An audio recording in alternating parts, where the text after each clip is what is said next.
Meron tayong nire-repair na ECU dito mga katropa, galing pa sila ng Mapandan at NMAX version 2. Yung nire-repair natin, ang code niya ay B6Y-20.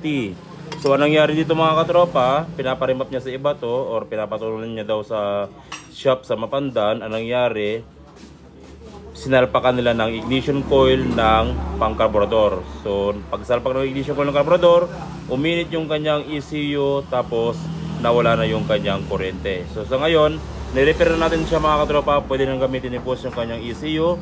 Pero ang advice ko lang, dapat alamin nyo kung para saan yung kanyang ignition coil, kung pang FI ba or pang karburador. Kasi yung pang FI bawal gamitin sa carb type at yung pang carb type na ignition coil ay bawal gamitin sa pang FI. Kasi pag ginamit yung carb type na ignition coil sa ating FI na motor, ang mangyayari dyan ay masisira yung ating ECU at mawawalan ng kuryente. So ito, 10,000 ata to o 11,500, pero ngayon na-solve na natin at na-repair na.